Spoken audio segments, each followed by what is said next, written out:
very good morning to you, and thanks for joining us on Voice of the People 90.3 FM for the front page review. My name is Nyamgul Agaji. I'm going to be your host from now till about 8:25, and what we do here is bring the headlines to you and then listen to what you have to say. It's a collective responsibility to make sure our country gets better and better by the day. We may not get to El Dorado, but we can be on that journey until all will be well in Nigeria. So let's go straight to the headlines. But before then, just be reminded that we are going to join Rufai Hosseini at some point for him to give us his own thoughts on the headlines this morning.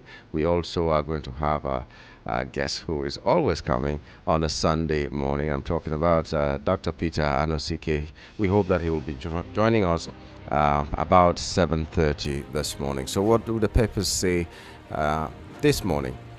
We begin with the Punch newspaper, which leads with rising fuel prices. NNPC may supply foreign crude to Dangote refinery. The federal government, through the Nigeria National Petroleum Company Limited, has begun moves to secure crude oil supply for the Dangote Petroleum Refinery through third-party international traders in a bid to sustain domestic refining operations. Okay, that's quite worrisome to me. I don't know about the experts. Maybe they'll have a different opinion. In wartime, where everybody is having a shortage, we are looking to source for petrol or crude oil from outside the shores of Nigeria. We just hope it works and it makes life a little bit bearable for our people. PDP, Makinde Wike comes confident as appeal court rules today. So we'll put our ears on the ground and hear what that outcome is going to be. Let's know which camp is the real PDP and which one is the new PDP, like we had in 2023. Okay, rising opposition attacks spark concerns ahead of 2027 election. And a peek into that story is that fresh concerns have emerged over Nigeria's political stability ahead of the 2027 general elections as opposition parties and political stakeholders raise their alarm over a series of violent attacks on opposition leaders, party offices, and political gatherings across the country. Reports of violent incidents involving opposition leaders and their supporters have surfaced in several states in recent weeks, including Kaduna, Kano, Lagos, Kogi, Edo, and Rivers. Someone sang Shena like this we go day. Okay, 2027 is fast approaching.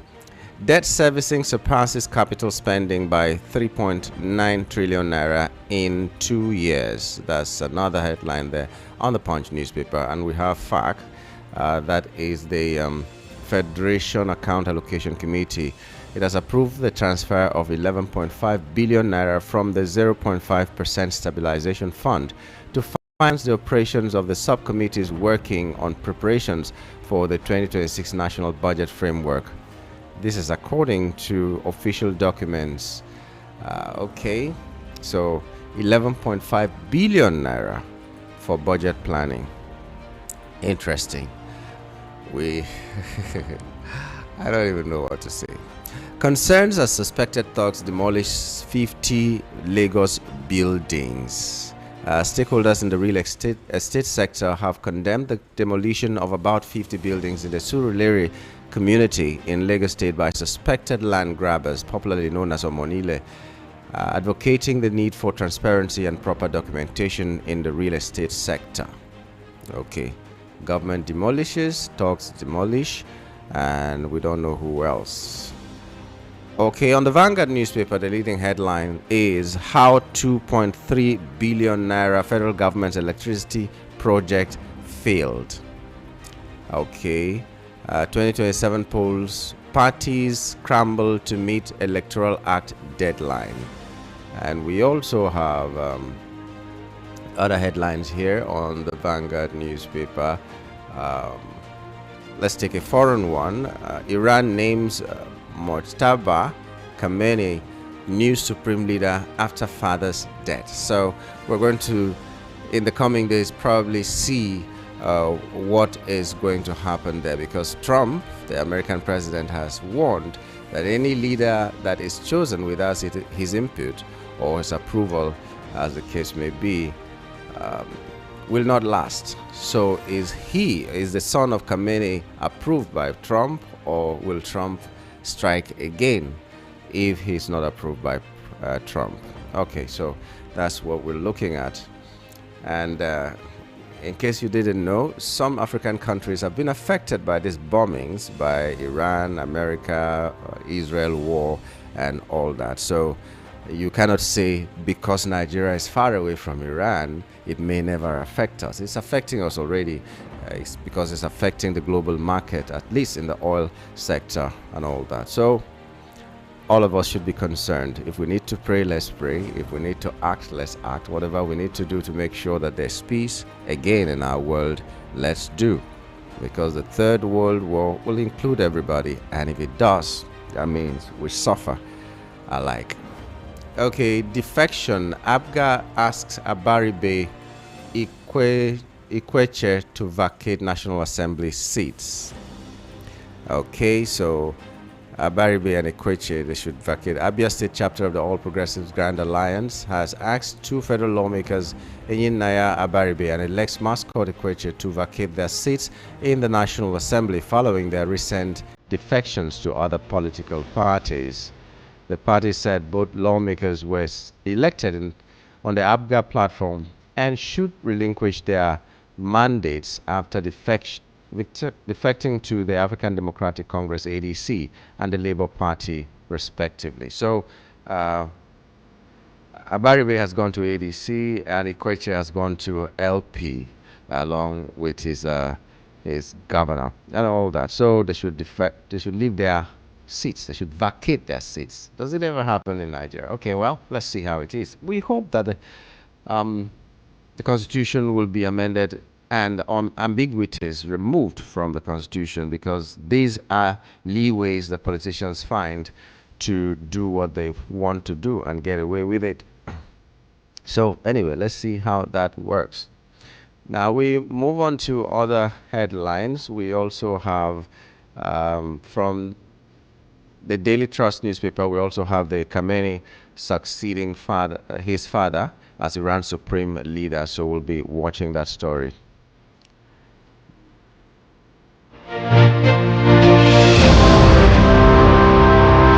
APC governors at war over National Working Committee positions. That's on the Sun newspaper. APC governors at war over NWC positions. So if you read that, you'll find out who is asking for what, and then you'll know what to say when the time comes. Is this the implosion that the people were talking about at some point that is going to happen in APC? Is it happening now, or we are going to wait for something else? Okay, that was on the Daily Trust newspaper. Has Middle East war pushes up petrol food prices. Okay. How much is petrol being bought today in your neck of the woods? Maybe you'll have to tell us. Some people say it's above 1,000 naira. Some people might have some update, and they will tell us where they're buying it for 700 naira, especially if you're loyal to the government. Maybe there are special filling stations that we need to all go to. Okay, still on the Daily Trust newspaper, lawyers ADC to ICPC charge or release El Rufai.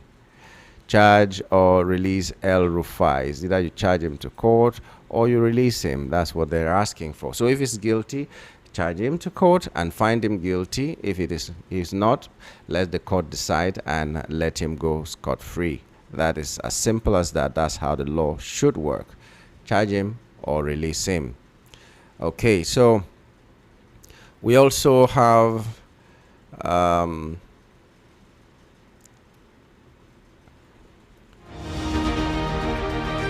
Daily Post newspaper leads with PDP deserted as Bwala Mohammed Sheyi Makinde set to dump party. Interesting. We're going to hear the ruling of the court about which camp is which today. So I don't know how this headline came about. So let's see. Maybe after the ruling and we find out which camp is going to be given the opportunity to lead you know, then we are going to see these people decamp. But otherwise, I don't know how, like I said, this headline came to be. So let's see. After the pronouncement by the court, we will know what is going to happen. So we have on the Daily Post, Court of Appeal in Abuja will today render judgment in the 9 consolidated appeals filed by the 2 factions of the People's Democratic Party on the decision of the Federal High Court in Abuja. Informing about the planned judgment is contained in notices sent to the parties by the court's registry. We also have that the Inspector General of Police, Olatunji Disu, has appointed Deputy Commissioner of Police, DCP Anthony Okon Placid, as the new Force Public Relations Officer. Nigerian Army under the Joint Task Force Northeast Operation Hadin Kai has dismissed the report by an online media claiming that over 40 soldiers were killed in multiple Boko Haram attacks in Borno State. Okay. Abia State chapter of the All Progressive Grand Alliance has asked federal lawmakers Enyinaya Baribe and Alex Mascot Ekweche to vacate their seats. Edo State Police Command has arrested a Nigerian national in Abiaja, Hasan local government area, in connection with kidnapping activities. So just tells us how porous our borders are and how our immigration services are doing or not doing their work. So foreigners come here, set camps, kidnap people, commit atrocities, and we only find them out after they have done so much. So Judgment Day for PDP is what we're seeing on the Nation newspaper and so many other newspapers as well. So let us see what other headlines we have on the Nation newspaper.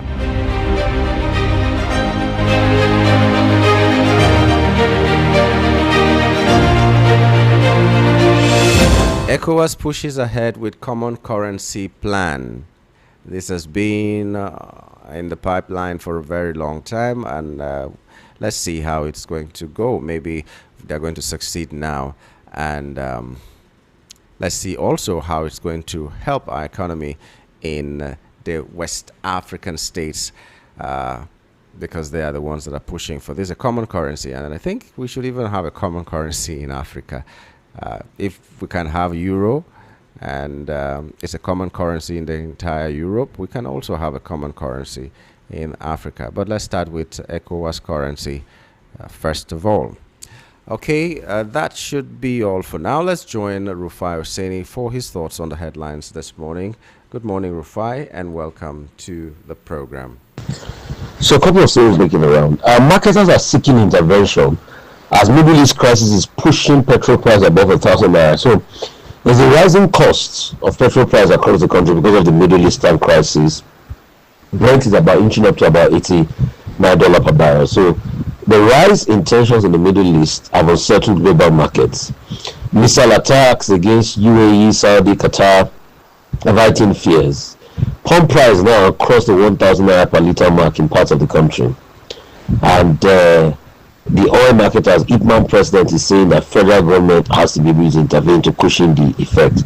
And for all of those that are supporting that want war to happen, we do not pray for war. All we are just praying for is fairness. And I'm not pro-Israel, neither am I pro-Iran. All I'm pro is fairness. And that's why I was making the point the other day that if Israel say Iran is a state sponsor of terror, Israel is also a state sponsor of terror. They sponsored Mujama that finally became Hamas. In fact, there were payments through Qatar to Hamas. And the reason why they were funding Hamas then was to be able to unsettle PLO, Palestinian Liberation Organization. If you go and read the history, the problem with a lot of Nigerians is that they don't read history. They don't read history. They just follow. And social media has even made it worse. There's no detailed study. You don't read books. You just follow the post of some people without verifying things and just go away with it. Just like how America has also sponsored terrorists. The Mujahideen that they sponsored during the Soviet Union, they sponsored the anti-Sandinista rebel groups in Nicaragua. Yes, if you remember things like Operation Cyclone. So we guys, we need to read history. A lot of people don't read history. That's why it's so easy for people to get manipulated as we speak. So I'm not pro-Iran, I'm not pro-Israel. All I'm just pro is fairness. And Israel is saying, oh, it's because of nuclear weapon, Iran should not have nuclear weapon, but they have nuclear weapon. You know, today we're having a lot of fights by Israel because you have a very right-wing government in the shape of Netanyahu. What if tomorrow you have somebody more hardline? Israel too cannot be trusted with the nuclear weapons they have. The best solution is for everybody to remove their nuclear weapon and de-escalate. Not that people will still keep it through a START agreement and they still have it and they are looking at each other and saying don't increase this nuclear arsenal and all of that. Look at Ukraine. The reason why people kill nuclear weapons is obvious. It was because Ukraine had surrendered most of the nuclear weapons in the agreement in the 90s they had. That's why you see that Russia can invade them. As the Russia-Ukraine war started, you know that Russia has gone to now put some nuclear weapons in Belarus to be able to protect them. So it has now seen that it's become a deterrence. Big countries cannot attack. That's why people get it. That's why North Korea got it. Can you see that America could not even go one step further to fight Rocket Man? There's just a lot of saber rattling. And since then, it's not gone after North Korea because they have rockets and they're carrying heavy nuclear warheads. In fact, there's a ICBM, International Intercontinental Ballistic Missile, right, that is called Hwasong, that has a range of over 15 to 18,000 kilometers, that if you shoot it from North Korea, it can get to mainland America and it can carry nuclear warheads. So that's why this nation, but the bigger solution is some nations should not feel they are bigger than others. Everybody should denuclearize and remove nuclear weapons. That's the biggest solution in the world. But nobody wants to do that. Everybody wants to still keep the power hegemony. The first nuclear weapon in the world is not Americans, it was the Americans with the Manhattan Project. All these things I'm telling you are facts, but a lot of Nigerians don't read. The Manhattan Project. There was a movie recently released on the Manhattan Project called Oppenheimer. And it was the fact that the Americans from 1970s thereabout to about the early 90s funded the Mujahideens. In fact, concerning the American funding the Mujahideens, that finally became the splinter of most of the terror groups we are seeing in the Middle East today, because obviously the Mujahideens around the Afghanistan area to fight the Russians. In fact, there was a 007 movie, I forget the name now, made in the 80s, that talked about, that had a storyline, concerning how Americans, concerning how, what is it called, the West were allies with the Mujahideens to fight the Soviets.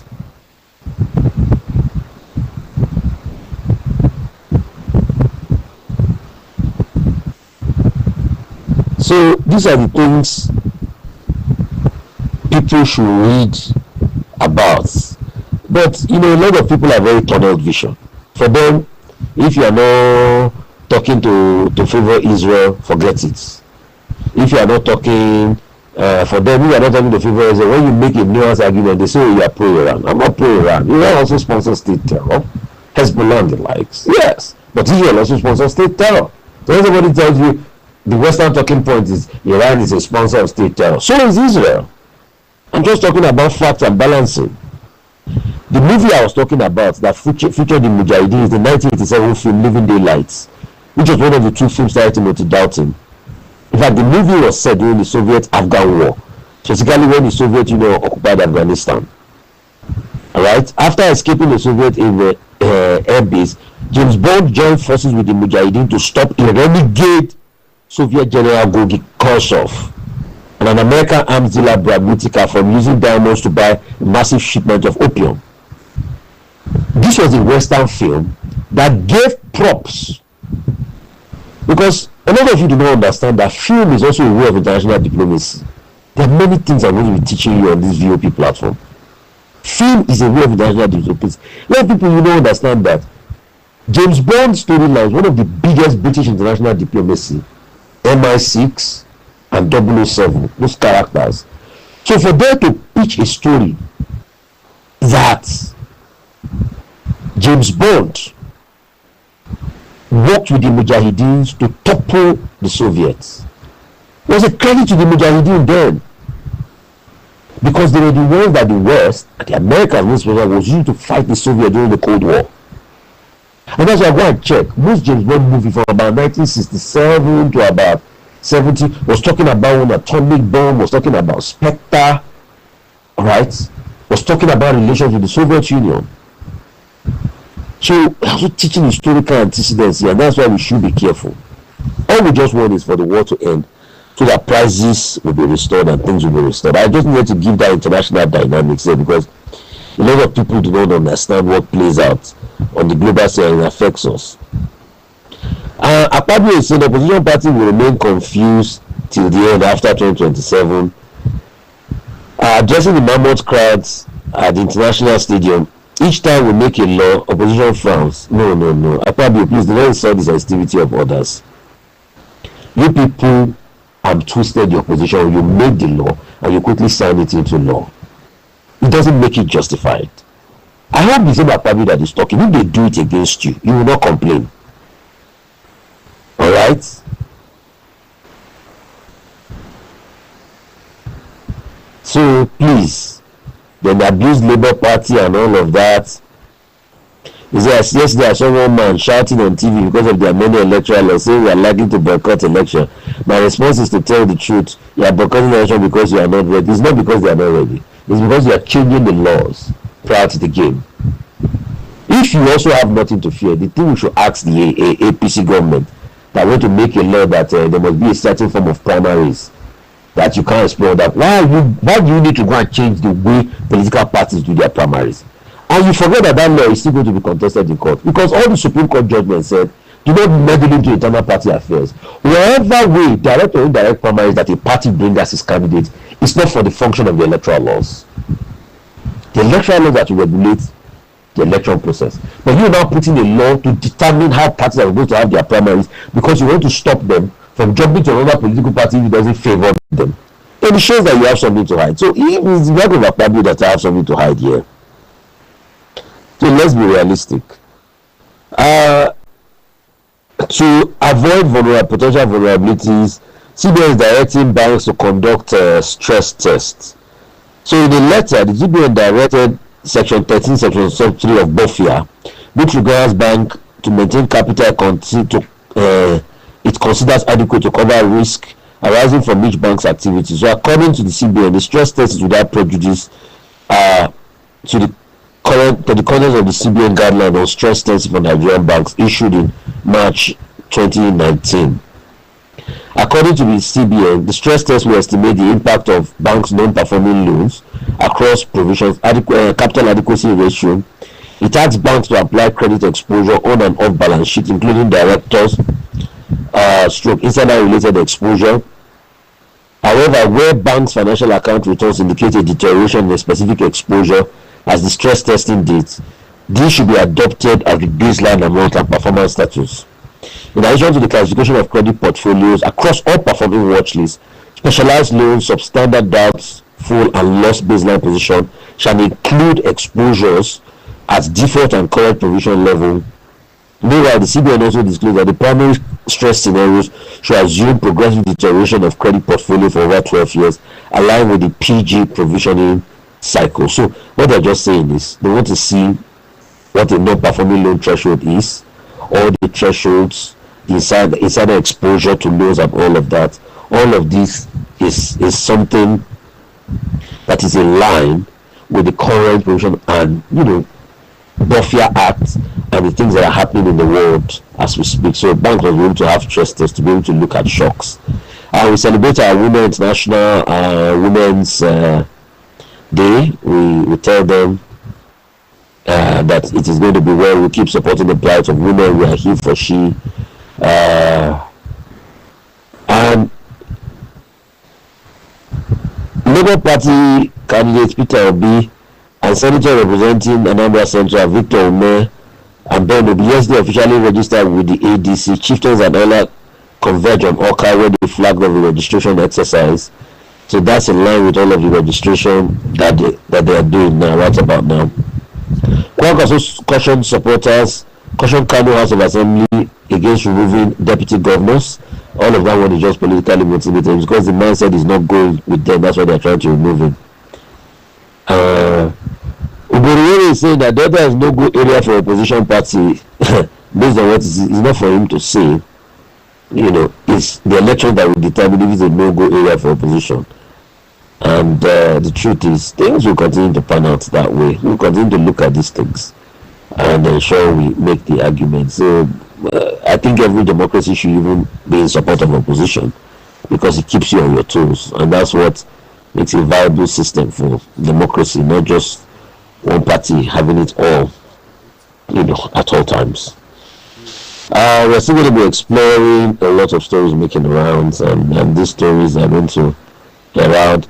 Iran eats Dubai and Saudi Arabia despite promise to spare neighboring countries. They are doing that because they claim they are targeting America. Because anyway, they apologized yesterday.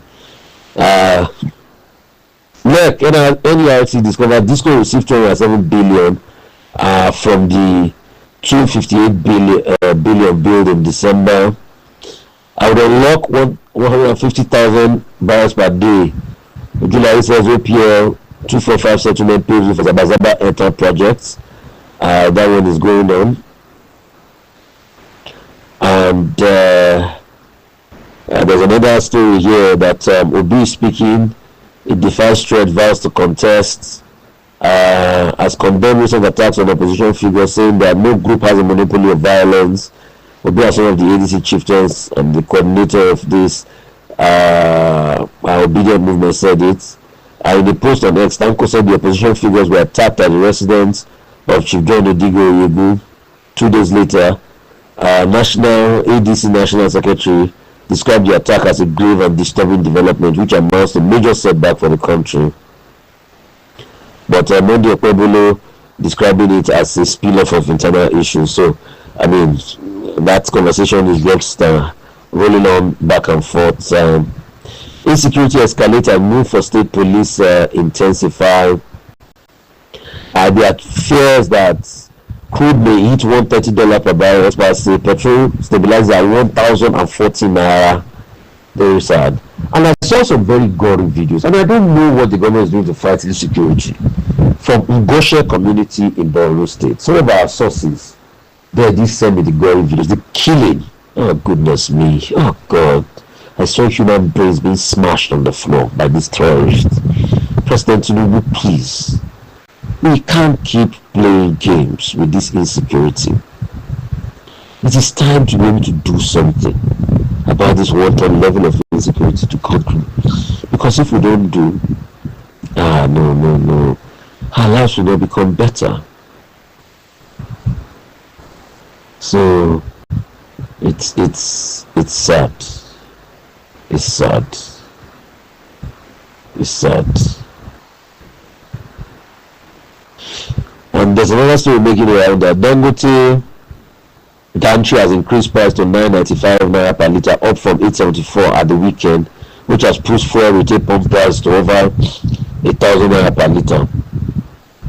All of these are because of the Middle East crisis. Over 28,000 Americans evacuated from the Middle East already. A crisis rocks U.S. Embassy in Oslo. Army denies report of 40 soldiers being killed. I saw videos. Is the army just trying to mitigate this? Anyway, we'd like to see. The denial is contained in a statement issued on Saturday by Media of Information Officer Adinka Sani. He said he relied report on sources as unverified, misrepresenting the events surrounding the attacks and in response by the troops. But there were videos. So let's be careful. Our commiserations to the life of the army lost. According to him, the attacks occurred when remnants of Boko Haram fighters had earlier been dislodged from Zambia. They regrouped and they launched and coordinated assaults on communities and military positions around Kunduga, Ngoshe, Amina, and Jakana. Very sad happening. Very sad happening. That is happening there. So we just keep looking. We just keep hoping.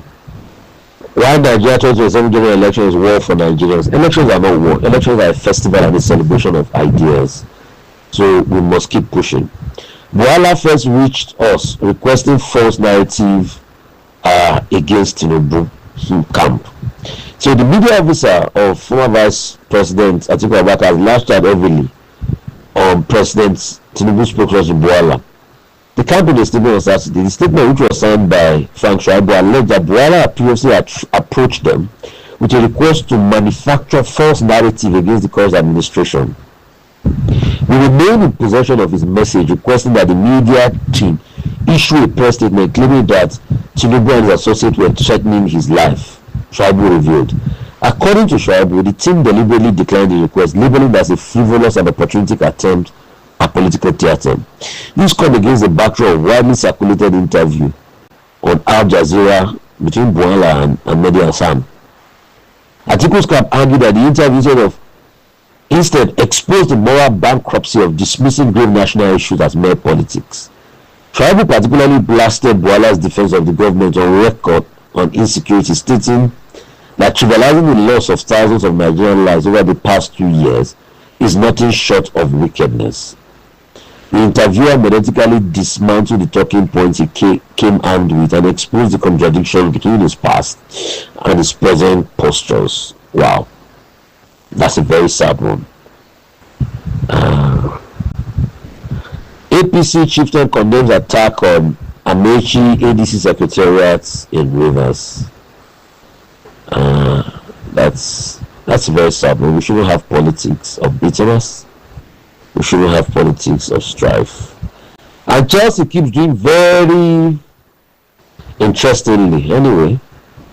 But they're not doing very well like all their fans were expecting. They came out, they were able to muscle a win against Wrexham in the fifth round of the FA Cup. If they have lost to Wrexham, it will have been a sad one to them. But these are some of the stories making the rounds.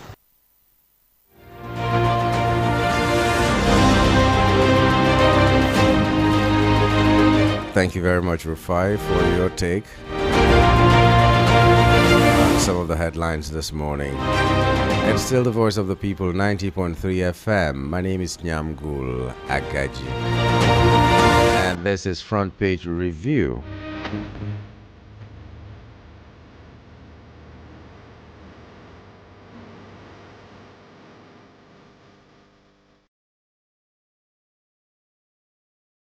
Okay, after hearing from Rufai, we're now being joined by Dr. Peter Anosike, who also will be talking to us on what he feels about the headlines. Good morning and welcome to the program, Dr. Anosike. Thank you for having me.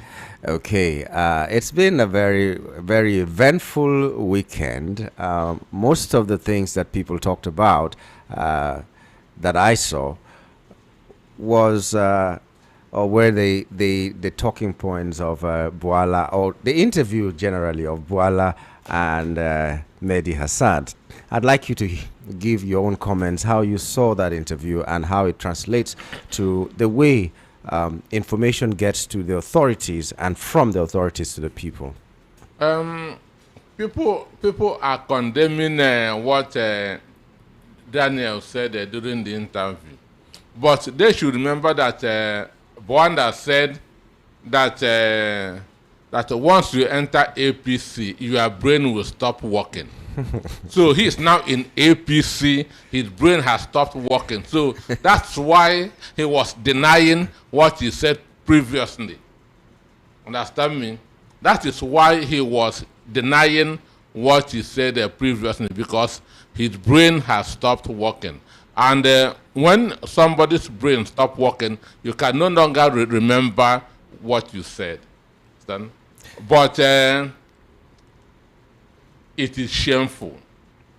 I mean, it was really shocking. It is very, very... This lawyer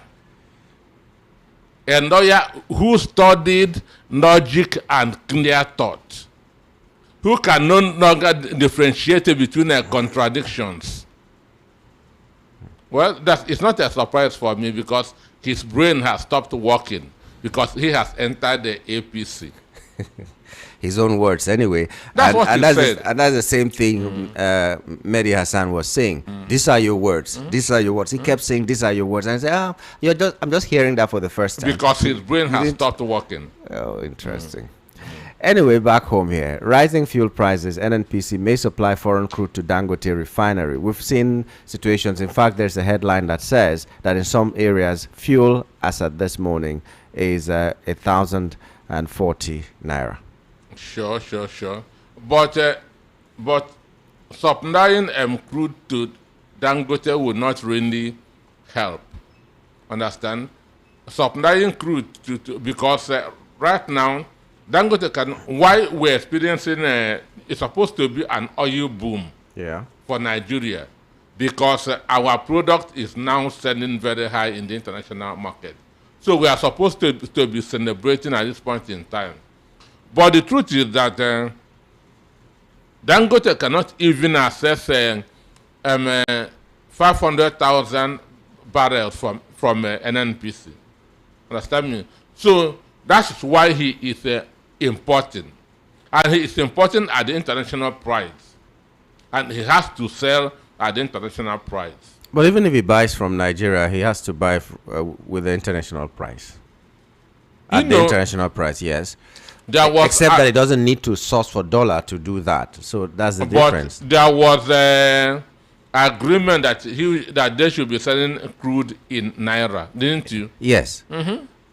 The rate will be the same, but you don't need to source for dollars to buy it. I think that was the difference, because they can't sell on the international market, let's say $80 per barrel, and sell here for him at 60. This morning, Brent is around 130. Yeah, that was just an example I was giving. But what they're saying now is that NNPC may supply foreign crude to Dangote refinery. Not just that, they're going to give him from the local stock. They're going to source it for because him. They are no more generating enough. Understand me? They are no more generating. Have you forgotten that we are told that Buhari sold our crude in advance? Understand? Buhari sold. That is the evil that APC has bequeathed to this country. Understand? If we are supplying, if we are producing at full capacity, we should be between 1.8 that's to 2.5. Will not be in this crisis. But we're not even producing half. Understand me? That's why Dangote is importing his crude from other parts of the world at international rate. And when they import, there will be ship-to-ship transfer, there will be insurance, and so on and so forth. So this is what makes it very high. So I'm trying to understand why NNPC will now serve as a middleman in this importation. You know, they will sell foreign crude to Dangote. Dangote can source his crude by himself. So why do they have to? Has been importing directly. Yes. So why do they need to sell foreign crude to him? Well, is it that he paid them in advance and they need to fulfill their own bargain? That's their own version. We've not really heard from Dangote whether NNPCL has become a middleman between the foreign crude countries and him. So I don't know. Just don't understand. Okay, today we find out what PDP or whether we still have a PDP according to what it is. Makinde Wike comes confident as appeal court rules today, so they're going to know which is which. Even though we've also seen a headline which is saying that Makinde may soon decamp to another party. I don't know how true that is, because if they're going to know their fate today, maybe he needed to just wait a little bit and see whether it favors him or not. But what do you think would be the outcome? Well, whatever is the outcome, I have said more than 2 years ago that PDP is a broken down vehicle that will not be repaired till after 2027. PDP is a broken down vehicle that will not be repaired till after 2027. So no matter who wins, they are still where they are. PDP is not going to present any presidential candidate. Even if they are to present, it's going to be a mockery of a presidential candidate who, at the end of the day, step down for Boname Tinubu. That's what Nyesom Wike is working on. Understand me? That's what Nyesom Wike is working on. Just present a presidential candidate at the eve of the election. He will declare I am stepping down for Bonda Ahmed. Oh, the reigning word in the last election was placeholder. So that's what you're saying he's working on right now. So that they will have a placeholder who will just vacate at the critical time. That's what Nelson Wike is working on. So no matter who wins, because one, Turaki is also working for Boname Tinubu. Understand me? Turaki was suspended by his ward in Kebbi for anti-party activities. That same person now became the national chairman of PDP. Understand me? So, mind you, during the convention in Ibadan, Kebbi PDP delegates did not attend because Turaki is on suspension. So now, if he wins, the same thing is going to happen. If a weak own faction wins, the same thing is going to happen. So for me, PDP will not recover until the 2027 election is over. Then we will now begin to see a reversal. So if, let's say, Makinde camp wins, what happens to the one seat that the Wike camp gained in Abuja? That guy is going to defect to an Abuja election was an RNG election. Understand? There was no real election in Abuja. Understand me? Wike manipulated everything. Before the election, Wike said that Tinubu told him, "Don't take all, remain some for me."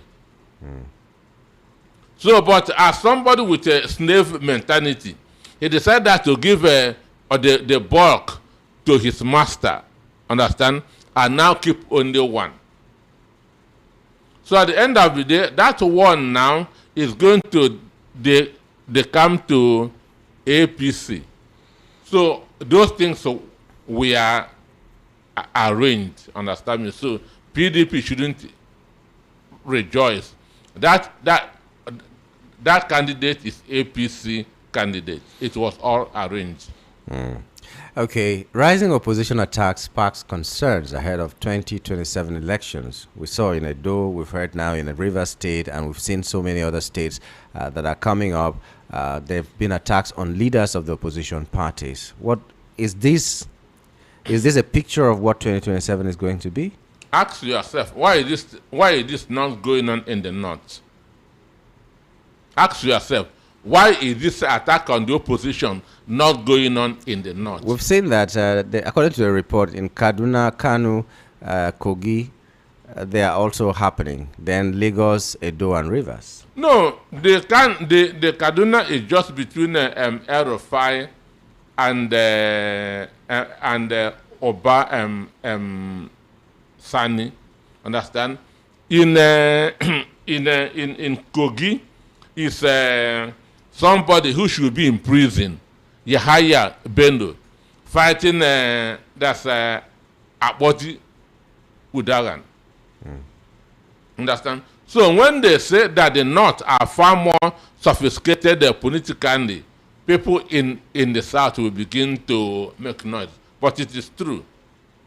The North are far more politically sophisticated. But this is a sign of jittery for those in the that's for the ruling party, because they know that governors are defecting, senators are defecting, but the Nigerian masses are not defecting. Understand? Governors are defecting to APC, senators are defecting to APC, but the Nigerian people are not defecting. Nigerian people are still opposed to APC because APC has not catered for them. They have not benefited anything from the ruling party in the last 10 years, only suffering. Only suffering. What has worked in the Tinubu administration is just the tax department, no other thing. just knowing how to impose tax on Nigerians. Apart from that, tell me any other ministry that has done well in Tinubu's administration. Economy has failed. Energy and electricity has failed. Security has failed. And the two most important things in any government is security of life and property and the economy, that's the well-being of the people. And in these two areas, the APC government has failed woefully. So those that are supporting them are those, like Daniel Bonner said, those whose brains are not working. Maybe there will be an improvement because they... for the government that has less than 8 months that will be in office. By this time next year, we have conducted a presidential election. I think you know that. Yeah, but they say... So the government has failed. The Federation Account Allocation Committee has approved the transfer of 11.5 billion naira To who? to finance the operations of its subcommittees working on preparation for the 2026 National Budget Framework. So, 11.5 billion naira Which is for the subcommittee. This money to be shared. This is money to... This is sitting allowances. Imagine, for the subcommittees, not even to improve the welfare of the people. 11.5 billion. We've not seen Nnamdi Azikiwe called the MPN government between 1979 to 1983 squandermania. Understand? So I wonder if Zik is alive, what he will describe the APC administration. 11.5 billion to the subcommittee for doing what? How much again was given to the health ministry? 2.4. 2.4. And what was released? 36 million. That's 6 million. And the subcommittee is taking 11.5 billion. Then how much to was given to education? 2.5. The two most important ministries anywhere in the world, health and education. So this shows you that this government don't care for the masses. 2.5 billion. No, 2.5 trillion. Okay. Oh dear God, this is Nigeria. Well, in Lagos State, the concern of the people for the breaking of houses is not only coming from the actions of the government. There's a report here that suspected thugs have demolished 50 Lagos buildings for whatever reason. And I don't know housing in Lagos. I don't know how it's going to be and how you think about it. What the actions of government in real estate, how would you describe it in Lagos State here? One, that's why when you talk about who built Lagos, Native Jakonde always comes to my mind. Understand me? So when people are talking about who built Lagos, number one person, apart from Lagos State being a former federal capital territory, the best governor that Lagos State has ever seen is Native Jakonde. 4 years. Understand me? 4 years, but everywhere you see Jakonde Estate. Understand? Have we seen Tinubu Estate anywhere? And Jakonde was there. That's for just 4 years and 3 months. Understand? But check what he did. He did within that time. So for me, since the government stopped building houses, because Obasanjo during his time came up with an idea, houses for the poor. Understand? Even though it was not affordable, because they were saying then at 7 million.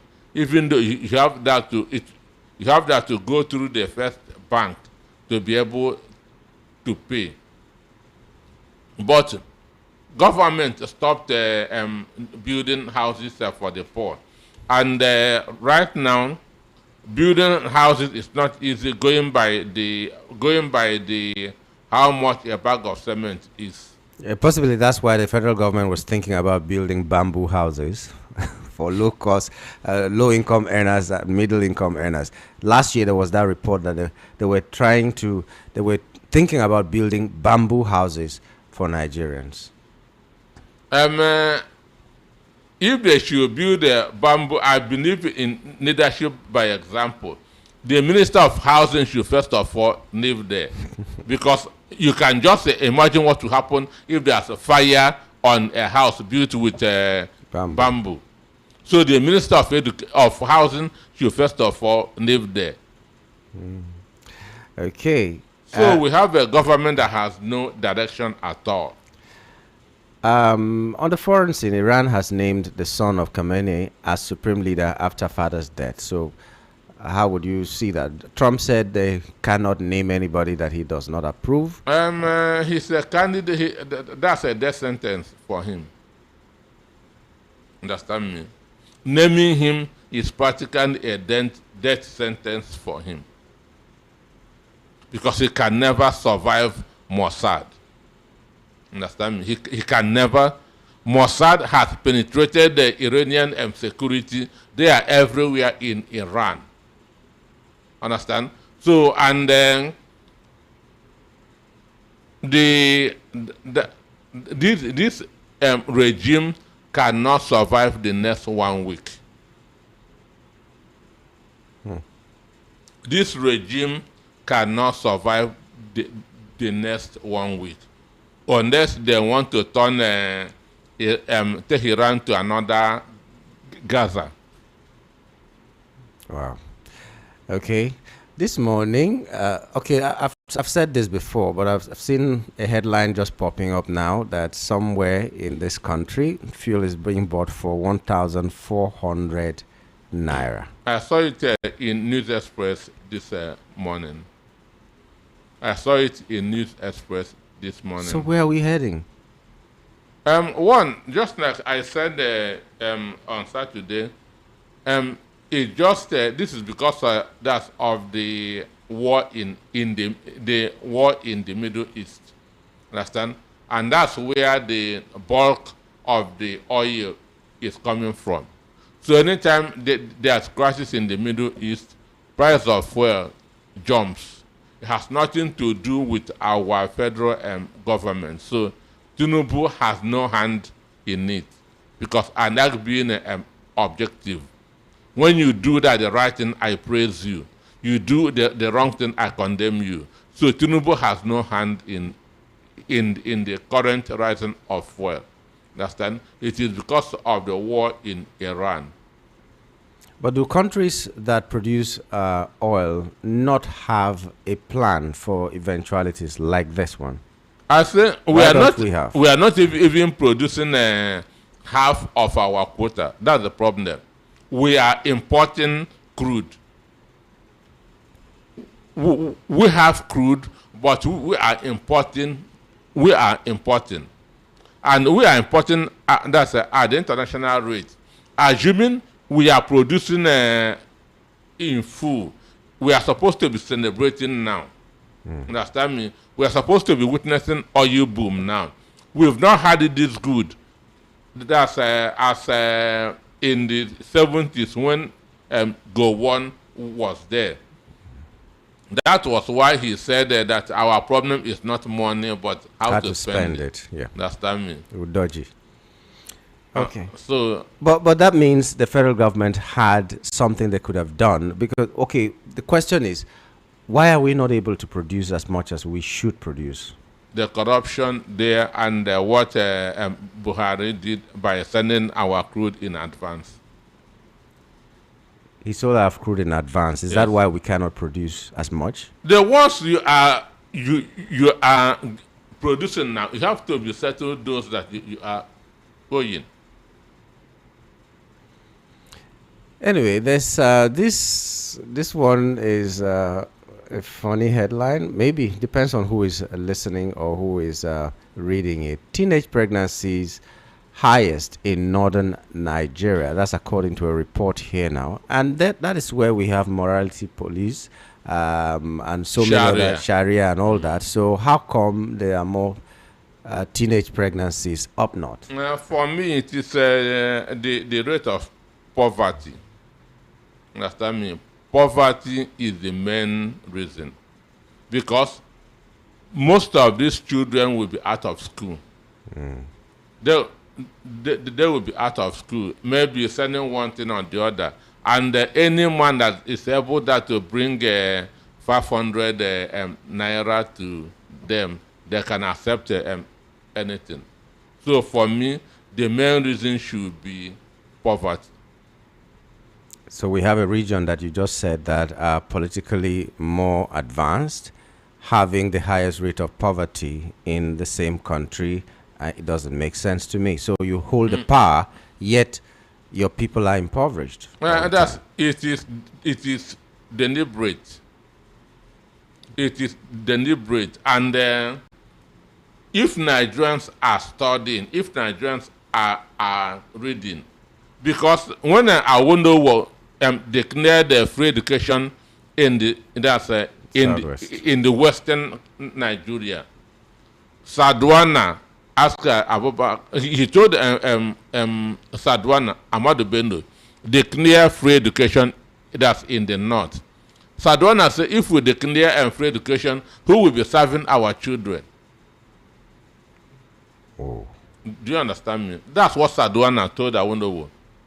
If we declare free education, who will be serving our children? So this is intentional. One day, a very influential person he invited me to Yonda. Understand? So even his father was a former chairman, national chairman of PDP. So he invited me to his house, but he said I should come around after 10 in the morning. Understand? So I was curious. Why did this guy tell me that to come by after 10? So by 8, I start going to his house. So, but when on getting to his house, I crossed to the other side now, was walking down. So I saw about 6 drums on fire, and more than 1,000 people lying that's in front, and they were being given food. Understand me? This is a tuwo shinkafa. Understand? So and those people that he is feeding, whatever he tells them to do, they will do it. They will do, yeah. Understand me? So this is very, very intentional. They are not empowering their people, because if you empower somebody, understand, or there's a saying that if a blind man opens his eyes today, the first thing he will throw away is the walking stick, which had been guiding him for the past years. Understand me? Understand me? So the first thing that he will throw away is the walking stick, which had been guiding him. So when somebody is empowered, he opens his eyes. He says, I'm now free. I'm now independent. So that person now that have been empowering him now become just an outsider. So they don't want that. So they have political power, but they are not empowering their people. It is intentional. It is deliberate. Okay, let's just briefly talk about your books and wrap it up. Okay. For my book about last week, I read that National Association of Nigerian Students, Southeast Chapter, National Association of Nigerian Students, Southeast Chapter, said that they are going to mobilize 100 million to buy a form for Tinubu. Imagine that. Students from the Southeast. That they are going to mobilize 100 million to buy a presidential nomination form. That is for Bonamit Tinubu. Not even Southwest. Understand? That has benefited over 80% of what the president is doing. But the issue is this: it is students that chased military out of power. Understand me? It is students that that are the main opposition group in Nigeria during the years of the army. Yeah. Understand me? So, and but do you know that from 2000 up to now, we've not gotten any outstanding SUG presidents? Understand me? What we're not having is a compliance SUG president who student union who are even worse than PDP and APC. Do you know that? That's why when I say that there's no hope for this country, and I mean it, those who are going to take over are worse than those who are there now. This I don't want to use a bad word, but these people in the universities now are worse than these current people in the Senate, in the National Assembly, who are holding forth as governors. Understand? So that's why, if you want, that's the guy that wrote the forward of my book. That's Comrade Ibuchukwu Ezike, the current executive director of Civil Liberties Organization, was a former national financial secretary, Nance.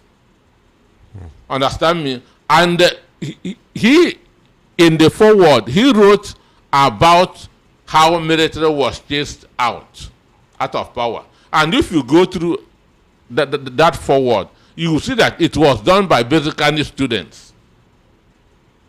Understand? You will see that it was done by basically students. Chima Obanis of this word, Bamidene Aturu, Shawore, and others. Basically students. You can now see what our students are doing. You are going to mobilize money to buy phone for somebody who is oppressing you, so that the oppression would continue. People argue that he gave them scholarships and all that. Give the students scholarship. Mm-hmm. Student loan does not mean scholarship. Who has he given scholarship? Anyway. So for me, those who want my book is an eye opener. Shawore described it as a wake up call for Nigerians to take back their country. That's how Shawore described or the book, as a wake up call for Nigerians to take back their country, because right now we have lost our country. What we are practicing now is not democracy. Those who fought for democracy are now regretting. That's what is known as buyer's remorse. That's when you buy something, later you begin to regret, why did I buy this? I'm sure those who voted for Tinubu must be having voters remorse. Why did I put myself into this trouble with my vote? That's voters remorse. So my book, Abuse of Power, How Democracy Turned into Tyranny of the Few, is a wake-up call to Nigerians for them to open their eyes and see that they are heading in the wrong direction. And whoever that is interested should, I don't say call. I'm in the studio now. I'm not with my phone. I cannot pick call. Should send WhatsApp message to 080 35 77 92 30. 080 35 77 92 30. Apart from that book, I also have a Dangote's 10 Commandments on money, lessons on how to make money, from one of the world's richest men, which is a one-on-one interview with me and Aliko Dangote. Understand me? One-on-one interview with him, because I asked him what is the secret of you becoming one of the richest men. From the interview, I now turned it into a book. It's Dangote's 10 Commandments on money. lessons on how to make money from one of the world's richest men.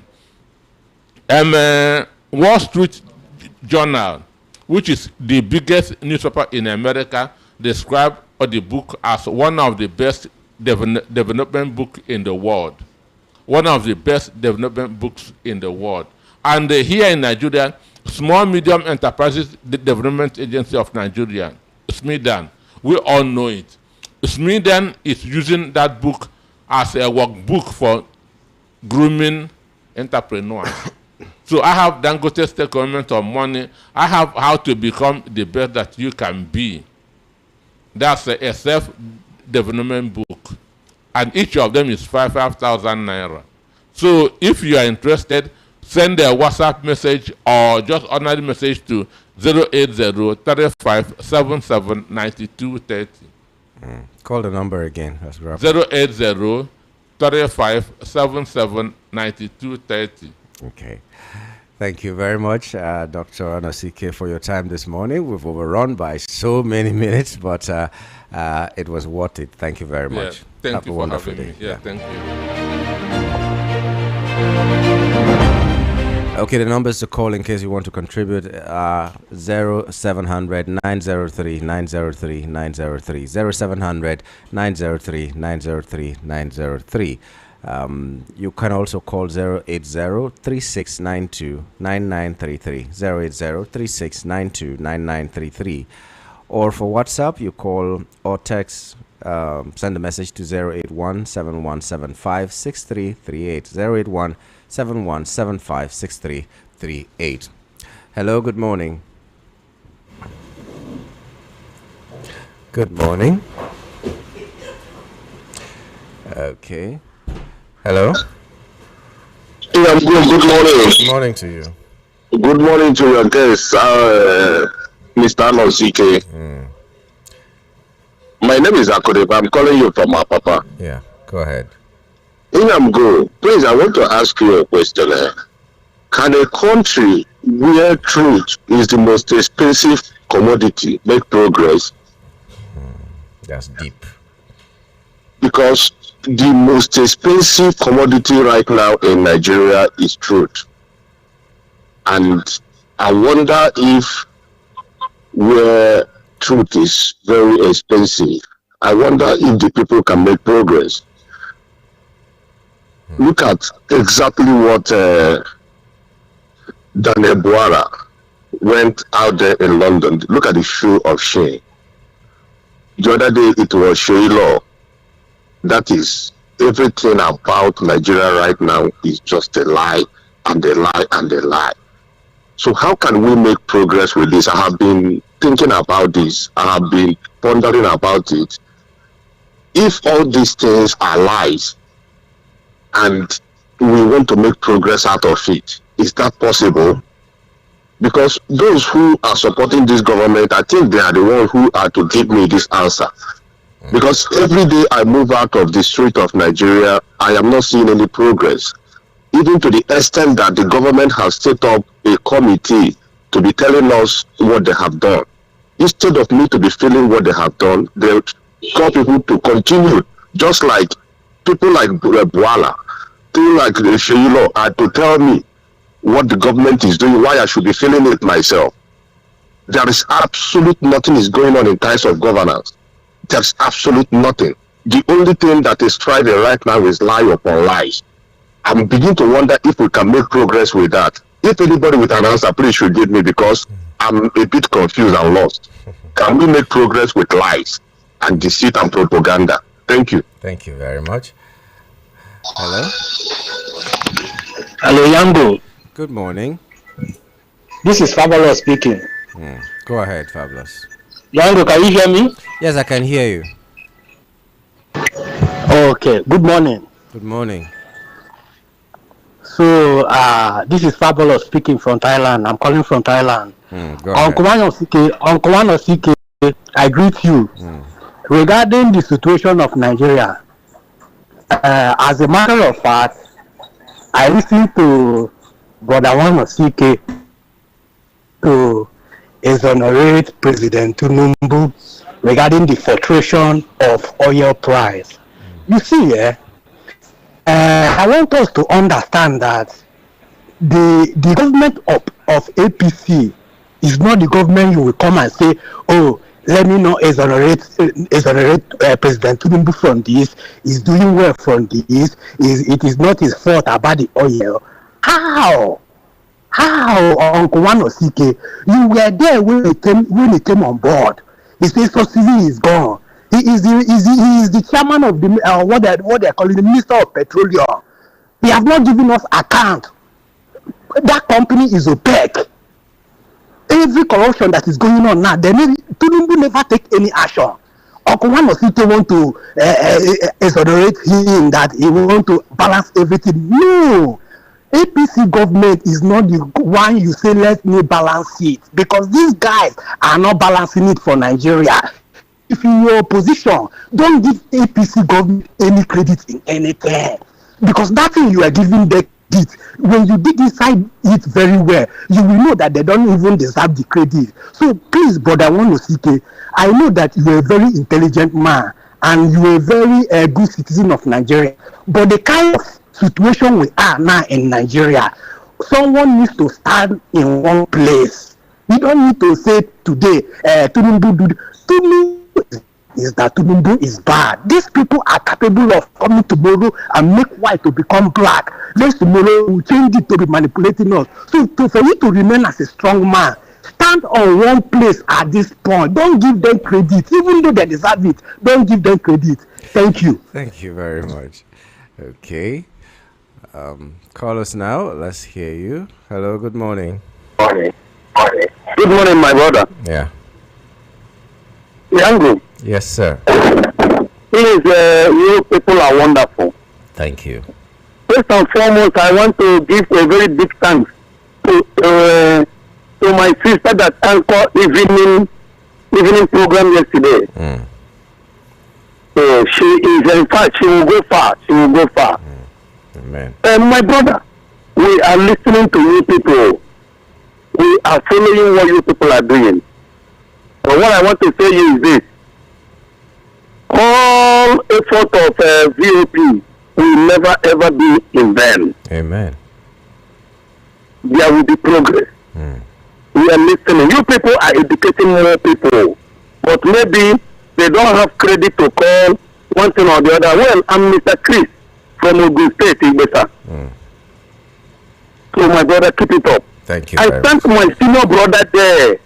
My senior brother there, before you say me, Barrister, all of them, they are wonderful. So keep it up. We are following you people. Thank you. Thank you very much. Thank you. Okay. This message is saying, good morning, VOP families. Now we know government of the people. If Nigeria government is government of the people, they should help people out of this increase suffering pump price increase has caused. The president, the governors, and the senators should not keep mute and feel unconcerned. Nigerian masses are dying of hunger and insecurity. Our politicians should not just be concerned of elections. Benjamin from Shogunle sent this in. And this one is saying, good morning, please don't blame Daniel Bwala for his denial of what he said against Tinubu in the past, because if you interview Tinubu today and ask him whether he said if he failed to give constant electricity to Nigeria that nobody should vote for him for a second term, Tinubu will deny having made that statement, and shame on all of them in government. Leo from Lagos. Thank you, Leo, for your message. Hello, good morning. Hello, good morning, Mr. Aniagolu. Good morning to you. My name is Chuka. I'm calling from Ayobo this morning. Thank you for calling. Go on. I commend and compliment Dr. Anosike for his analysis. However, I beg to differ concerning his presentation that the war that Iran will surrender in the next 1 week. I said that Iran will not surrender in the next 1 week, not because I support Iran. Did he say that? Yes, he said that the war will not last more than 1 week. And I'm demanding that he should give me three free copies of his books that he advertised this morning. Free copies? Yes, Yes, if my own opinion is this, because he said Okay, I hear you now. it will happen that way. Please remind him, I'm his friend. Iran has an abundance of stockpile of missiles, projectiles, and drones. They have been doing that since 1984 with the assistance of North Korea and China. And that is why they made a defiant statement that they are not going to surrender. I can tell you that. And you see, they are very strategic in their response. Look at their neighbors they have been hitting. And those ones are very uncomfortable. And they are pressurizing America to back down on the attack. You know they have huge investments in America. They can withdraw their funds from America. And that would be a collapsed economy for America. So looking at these issues, it cannot be said that Iran will surrender in the next 1 week. So tell Mr. Mosike that I'm looking forward to his presentation of history to free of that. All right. God bless you. God bless you too. Away from their ancestral homes because of what they called insecurity. Any youth will be arrested justly or unjustly. Some are killed by the security outfits, Bwala, DSS, and Tiger Base. They arrest youths indiscriminately. Some are immediately killed and some are detained for life. And those that are detained die in detention stations without their families seeing their deceased bodies, mostly in Oporesioma Abara in Olu, where one Mr. Stephen Chigozie Okoriaguke was picked from his house at night by Bwala outfit. Since February 3, 2023, till date, none of his members have seen him dead or alive. Okay, we're begging the Imo State government to release the youths of Olu and that are detained unjustly to rejoin their families. Please, civil societies, people's voices, Mr. Nonsonkwa, please help the Olu youths. They are leaders of tomorrow, they say. Village man from Idimu. Thank you for bringing this information to us. We hope that the relevant authorities are listening and something will be done about it. Extrajudicial killing is not allowed in any society, including Nigeria. Please. Good morning, Nigerians. I'm Daniel John from Berigbe, Ikorodu. I think it should be passed to law for any politician that wants to defect to vacate their positions. And this is saying the global hike in oil price will continue to hit us hard because we fail to do what we're supposed to do. A whole country hoping on Dangote refinery, which is a one-man business, is too bad and shows that Nigeria has failed woefully. It's so unfortunate and sad that our so-called leaders are not even interested in the things that matter most for the masses, like fixing our refineries, but are only interested in their selfish political interests and how to bring every citizen of Nigeria to APC. I therefore urge our government to start doing the needful now as things are getting out of hand. Have a blessed day, my good friend Yamgul. His Royal Highness BC Nwoko. Thank you very much. Okay. Hello. Good morning. Good morning, sir. Yamgo, how you doing, sir? I'm fine. Good morning. If you are hearing me, this is Olatunde Nyokudimoru from Abidasuru. I want to comment on the fight against Iran and America and Israel. You see, the cost price of this fuel now is all over the world now, and some people don't know. And you are saying, why are they blaming our government? And we should not blame government for that. Let me tell you, just Angola, Rwanda, and Nigeria. That is where we are enjoying this fuel now. Other African countries, they are selling above 3,000 per liter because they are in problem. They are in problem at the moment as I'm talking to you online. So do you understand what I'm saying? So people should go and learn. Nigeria don't read. We don't know history. So that's where we fail. We came on board and talk anyhow to our government on the national radio. And I want to implore you, Yamgo, kindly, if I drop this call, kindly read the MBC rules and regulation on this radio. Let them know that it is not a VOP matters when people are talking what they are not supposed to say on the national radio. When you cut them off, some people will be so aggressive and say, Yamgo, you don't want them to express their feelings. No, you express your feeling between one-on-one or your call so that, but on radio, you can know this other. I don't want to mention the name of the radio when they talk what they're not supposed to say on the radio that time. So the radio was fined about 100 billion. You know, so it is. We should know what you are doing. So on national radio, we should mind what to say. So we should know that if you say what you are not supposed to say, it's going to affect the radio, also the person that anchored the program. The program. So that is my take. So we thank God, and I'm telling America today, they should continue, Israel, continue invading all the Middle East, everywhere that you want to take over everywhere. God is there. They should remember Russia. When Russia was in power, you know what America did to them? He used people in Afghanistan, Severino, and he had this over there to conquer Russia. After that, he turned them to terrorists. When people want to defend themselves, you call them terrorists. And other people, other countries have this atomic bomb, including Israel. They did nothing to them. So God is watching. Thank you. God bless Nigeria. Thank you. Thank you very much. Hello, good morning. Hello? Okay, we lost that call.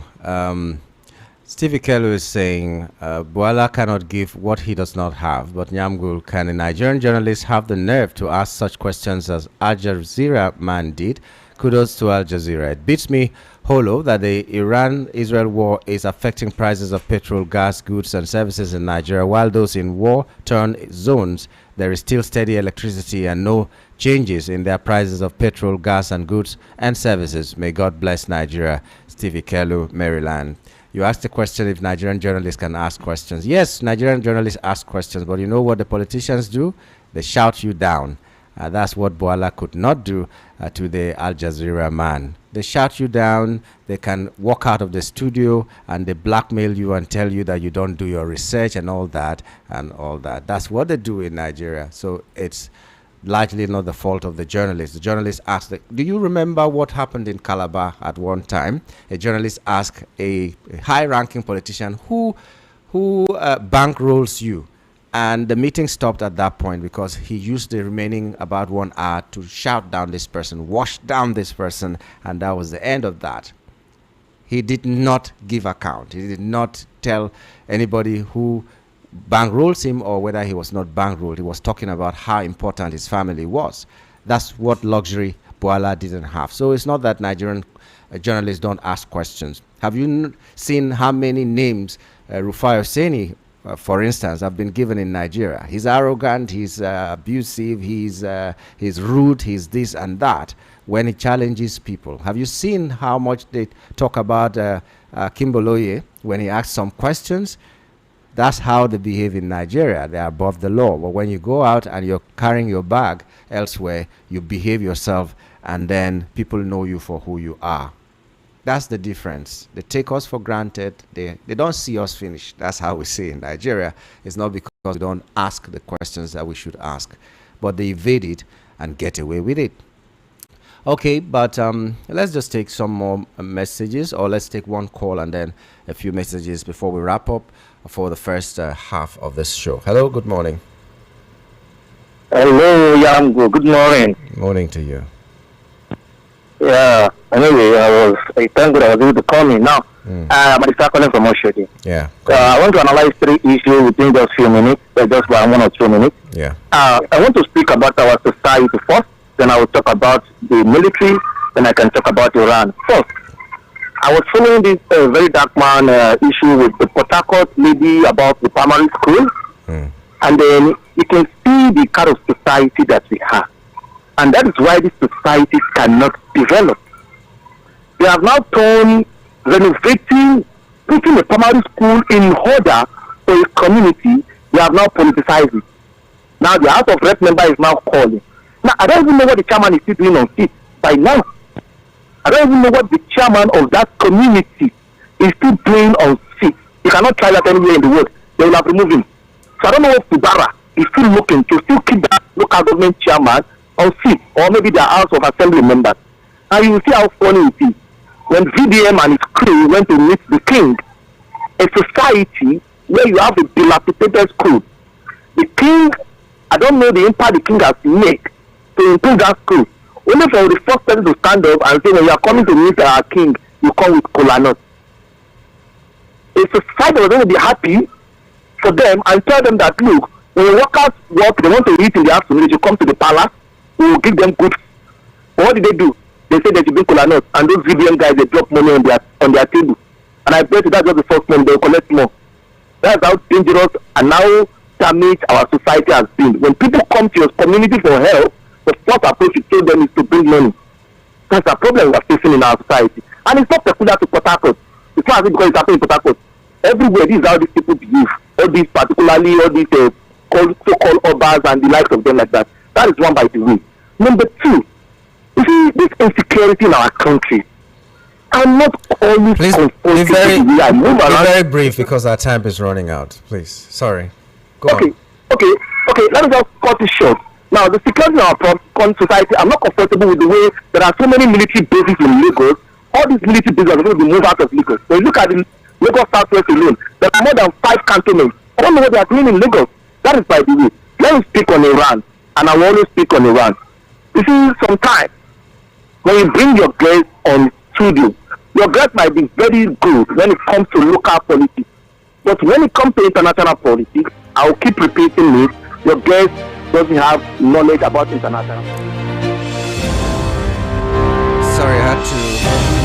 Sorry, I had to cut you short because our time has run out. We have another program coming up immediately after this. We're going to return at 10:30. Perhaps you can call us back at that time when we start our second half of this program. I'm very sorry about that, but this is how we wrap it up at this point. 10:30 will be another time to reconnect.